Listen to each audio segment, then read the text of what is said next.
Why was she holding a compass in the middle of a firefight? The bullet left the barrel at 2,800 feet per second. June didn't blink, didn't breathe, just watched through glass as the world bent around physics she barely understood. 4,620 yards, nearly 3 miles, a distance most snipers wouldn't even joke about attempting. But she wasn't joking. And neither was the man in the white robe, who would fall 6 seconds later. But we're getting ahead of ourselves, because 3 months earlier, June was nobody, a name scribbled on recruitment papers, a girl from Montana who smelled like hay and gunpowder, 18 years old, valedictorian of a high school so small they shared textbooks. They laughed at her. Not to her face, never that direct, but in the barracks at Fort Cobalt the jokes rolled easy. Farm girl, rifle princess, the one who thought a Winchester made her special. Every morning she woke to doubt disguised as discipline. Every night she fell asleep to whispers she pretended not to hear. She didn't belong. That's what they said. And part of her wondered if they were right. The Montana sky had always been wide, endless, a pale blue canvas that stretched past every worry, every unpaid bill, every threat the bank made in polite phone calls. Out there on the ridge behind her family's ranch, June had learned to shoot, not for sport, not for glory, for control. When the drought came, the land cracked like old leather. When the debts piled up, her father's hands shook over paperwork he couldn't fix. But on that ridge, with her grandfather's old Winchester pressed to her shoulder, June could make things certain. A prairie dog at 900 yards, a tin can at 1,000. One shot, one truth. Her younger brother Eli used to watch from the fence line, shaking his head. "Show off," he'd mutter, but his voice carried something else. Envy, maybe, or fear that she'd leave and never come back. He wasn't wrong to worry. The night the recruiter came, June sat in the back of the high school gym, arms folded, trying not to hope. Sergeant Caleb Archer stood at a folding table, his uniform crisp as a knife edge. He talked about opportunities, college money, a future that didn't involve watching your family lose everything in slow motion. Then his eyes found hers. She'd brought a folder, score sheets, targets punched so tight you could cover the groupings with a quarter, sub-MOA at 800 yards, consistent hits past a mile, numbers that didn't lie. Archer studied them in silence, his brow furrowed, then something shifted in his face, not disbelief, recognition. "You did this with that." He nodded toward the scuffed Winchester in its case. "Yes, Sergeant, every shot witnessed." He stared at her for a long moment. Then he slid a business card across the table. "There's a qualifying shoot next week at Fort Cobalt. Not for rookies. You show up with these numbers, you'll get serious attention." June took the card. Her hands didn't shake, but inside something cracked open, a door she'd been standing in front of her whole life. The ride home was silent. Her mother didn't ask questions, didn't need to. She just stared out at the wheat fields, gold fatting into dusk, and finally whispered, "June, you're 18. Are you sure about this?" June looked at her, calloused hands, worry lines etched deep, a woman who'd given everything and still had nothing left to give. "I'm sure about one thing," June said. "The ranch won't survive without help." That night she couldn't sleep. She found herself drawn to the old shed at the edge of their land. The lock creaked. Inside, dust and oil and memory. Her grandfather's trunk sat in the corner, marked with faded army stencils. She lifted the lid. Folded uniforms, medals dulled by time, letters tied with ribbon. At the bottom, a leather-bound journal filled with calculations she didn't understand. Wind drift, angle fire, strange symbols sketched with precision. Something slipped loose. A brass compass, worn smooth by decades of handling. On the back, etched words caught the lantern light. "True aim comes from the heart, not just the eye." Signed only with initials. R.M., her grandfather, the quiet man who taught her to steady a rifle at 10 years old, who never spoke of the war, who insisted on discipline at the range with a seriousness that bordered on sacred. June held the compass in her palm. The metal pulsed like a heartbeat. And suddenly, she understood why every shot came so naturally, why the rifle felt like an extension of her breath, why the wind spoke to her in a language she'd never been taught but somehow always knew. Maybe it wasn't just practice. Maybe it was legacy. When dawn broke, she was already at the fence line, rifle slung across her shoulder. Eli found her there, still holding the compass. "You really going to do it?" he asked quietly. June nodded. "I have to." Her father handed her a thermos of coffee without a word the morning she left. Her mother hugged her long, whispering only, "Come back whole." Eli tried to joke, but his eyes betrayed him. June climbed into the recruiter's truck with the compass in her pocket and a question burning in her chest she couldn't name yet. Ahead waited Fort Cobalt, a place designed to break soldiers before they even began. She didn't know what waited there, only that she couldn't turn back now. As the ranch disappeared behind her, June touched the inscription once more. The road stretched east, endless as the Montana horizon. And for the first time in months, possibility didn't feel like a lie. But there was something she hadn't told them, not yet. Something even she didn't fully understand. Why did her scope feel wrong? June knelt in the dirt, hands steady despite the cold knot in her stomach. The dials had been shifted, elevation off, windage wrong, too subtle to notice unless you lived with your rifle, unless it was part of you. Someone had tampered with it. Fort Cobalt wasn't just a place. It was a test designed by people who believed most soldiers were built, not born. That discipline could crush natural talent. That farm girls didn't belong behind sniper scopes. The gates had risen from the prairie like steel teeth, harsh, unforgiving. June had sat rigid in the back of the transport, compass in her pocket, rifle case at her feet. She'd heard the whispers, "This place breaks you, on purpose." Captain Nora Vega had stood on the parade ground, short and sharp, her voice carrying authority that brokered no challenge. "This course does not care where you come from. It only cares if you survive." June scanned the faces around her. Men older, taller, bodies chiseled by years in gyms. She felt small in comparison, but her grip on the Winchester steadied her. Beside her stood Owen Briggs, lanky, 21, a spotter candidate with sharp eyes and a quiet confidence that felt like trust before it was earned. The first week stripped them bare, forced marches through sleet, firing drills under sleep deprivation, navigation exercises that ended with half the recruits lost in darkness. Fort Cobalt gnawed at pride until only raw endurance remained. June kept her head down, let performance speak. At the range, her groups landed tight, shot after shot. Wind gusted across the valley, but she read it like second nature. One instructor leaned closer to his scope, muttering, "That's impossible consistency." But not everyone admired. Was a veteran of 2 failed selection attempts, thick shoulders, sharper tongue. He watched June's results with narrowing eyes and something uglier beneath, resentment disguised as skepticism. One evening after drills, June found her scope dials subtly off. Her chest tightened.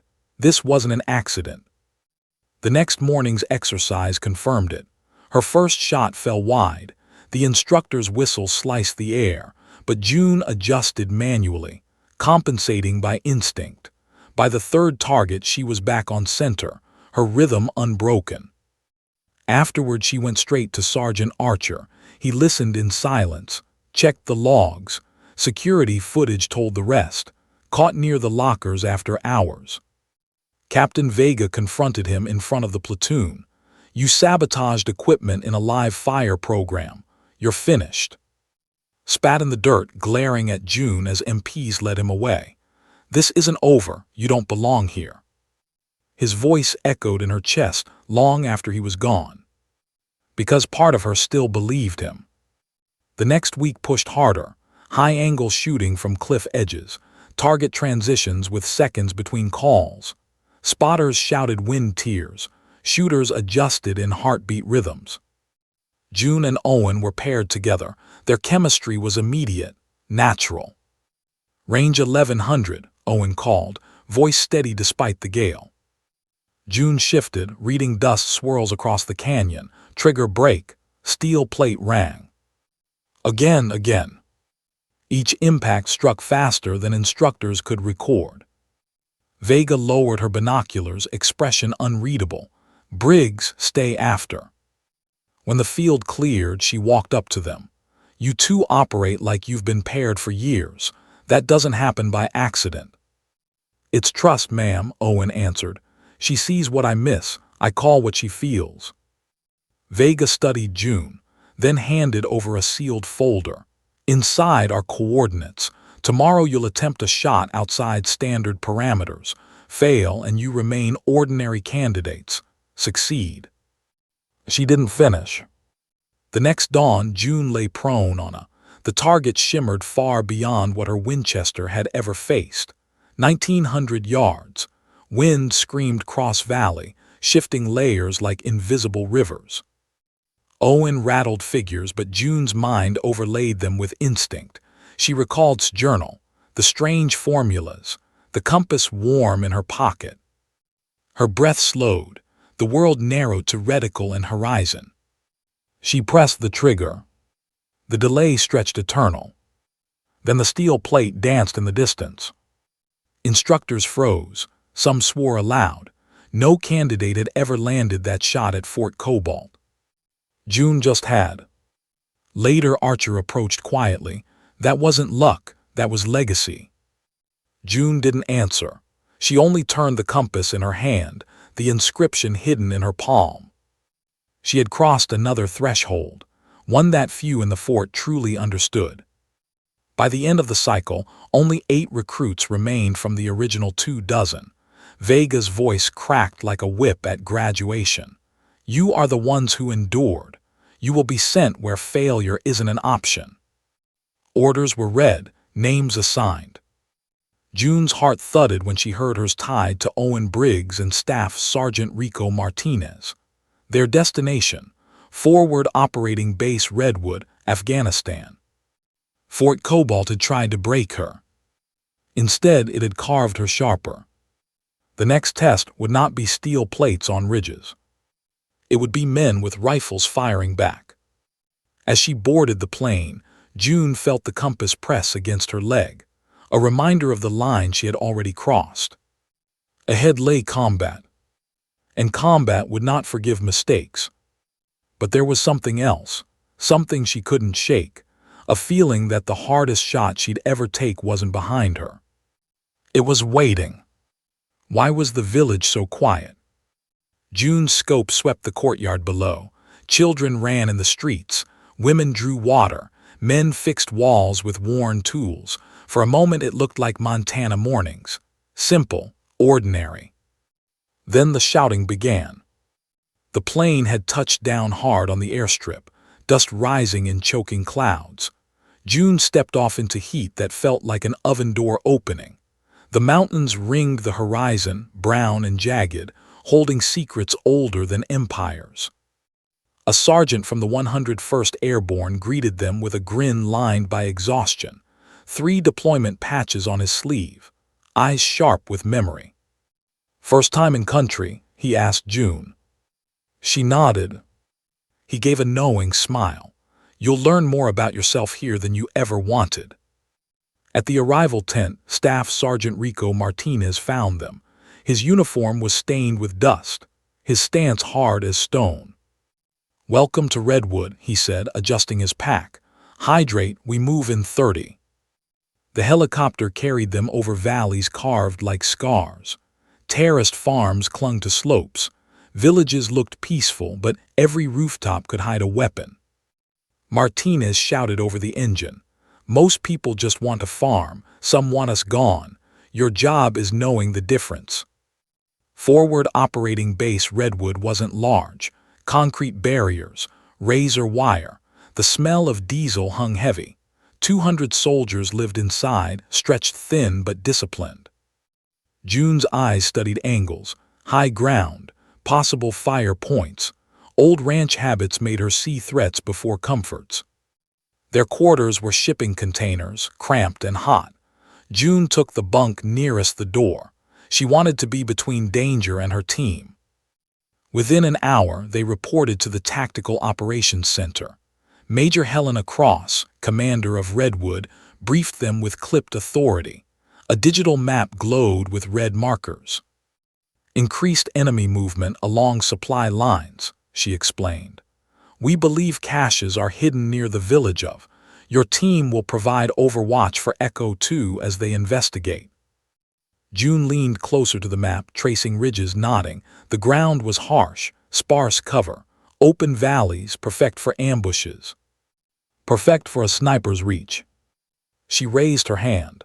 Ma'am, average engagement ranges. Cross didn't blink. Anywhere from 50 to 1,000 yards. The Taliban adapts fast. You'll need to adapt faster.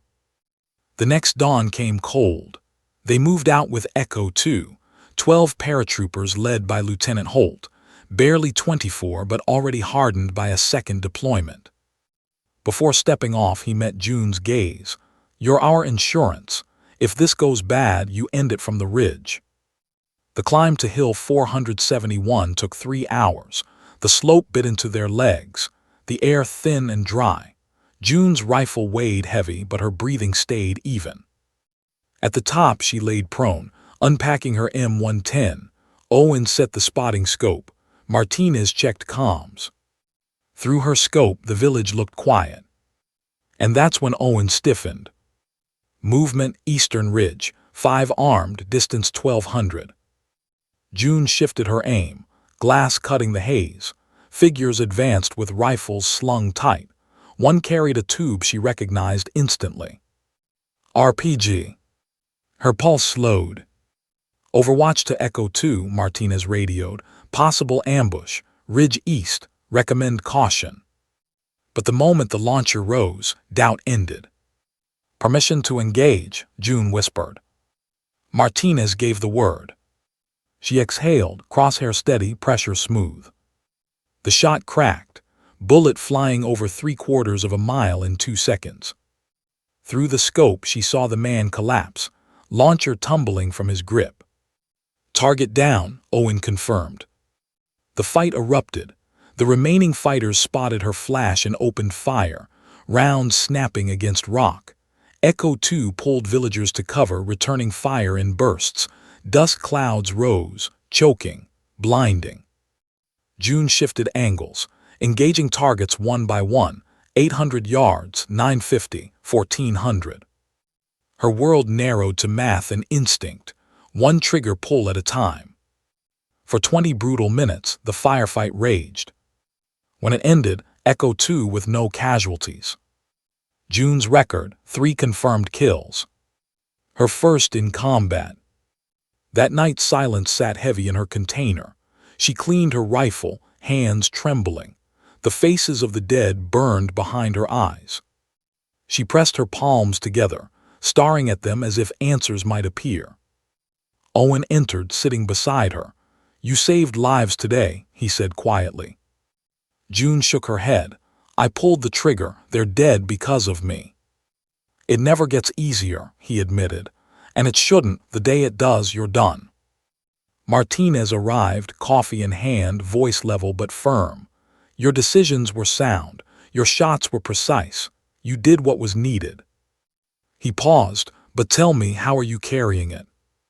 June whispered, it's heavier than I thought. Good, Martinez said. Soldiers who don't feel it lose what makes them human. Weeks passed. Word of June spread across Redwood. Patrols requested her team by name. Intel officers whispered about the farm girl who shot beyond doctrine. Praise came with pressure. And pressure changed her rhythm. At the chow tent one evening, June overheard 2 infantrymen. She thinks she's, one muttered. The sting cut deep, because part of her feared they were right. Confidence was edging into arrogance. Major Cross soon summoned Martinez's team for a new mission. This time the target wasn't a weapons cache. It was a commander, the man behind multiple convoy ambushes. Cross's warning was blunt. He's smart, well-guarded, alive because others underestimated him. Don't make the same mistake. June listened, her heart steady but pride flaring. She believed she could make the shot, no matter the range. She didn't yet realize the cost of thinking that way. But she was about to learn. Why was the world holding its breath? Orders came without ceremony. Major Cross gathered the team in the Tactical Operations Center, her voice low. Intel confirms he's coordinating a weapons meet here, 40 clicks east. Airstrike is off the table, too much collateral, we need precision. Colonel Archer had flown in from stateside command. He studied June with sharp eyes, then tapped the map. Only viable angle is from this ridge. Range, 4,620 yards. Silence followed. The number alone felt heavier than body armor. Martinez spoke first. That's double the effective range of our rifles. Archer didn't blink. That's why you're here. His eyes lingered on June. Your grandfather bent physics once. Let's see if you can break it. Preparation consumed the night. Owen built wind tables by lantern light, scribbling numbers across plastic sheets. Martinez checked routes, memorizing every canyon. June stripped the new rifle, an experimental .375, oiling it until the metal gleamed. She touched the compass in her pocket, feeling the etching her grandfather had left behind. At 400, the helicopter dropped them into black mountains. No lights, no chatter, just the pounding blades, then silence as it lifted away. They moved fast, climbing ridges, skirting villages, every sound amplified by the still night. By dawn, they reached the outcrop, sparse cover, jagged rock, but it offered the angle they needed. Owen set his scope. Martinez spread camouflage netting. June crawled forward, unpacking the rifle piece by piece. She built it like she was building herself, steady, precise, unshaken. Through her scope, the compound was a beige smudge nearly 3 miles away. Trucks rolled in. Guards took posts. It looked unreal at that distance, like a diorama. But real men moved inside it. And one of them was. Owen called the first readings. Wind 12 knots southeast, mid-valley shear at 20 from west, target zone 8 variable. His voice was calm, but his hands were white-knuckled. June adjusted dials, visualizing invisible rivers of air. Hours passed. Heat waves shimmered, making the courtyard dance in her scope.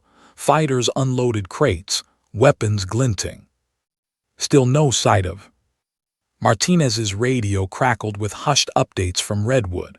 The window was closing. Then Owen stiffened. SUV arriving, security first there, white robe tall, that's him.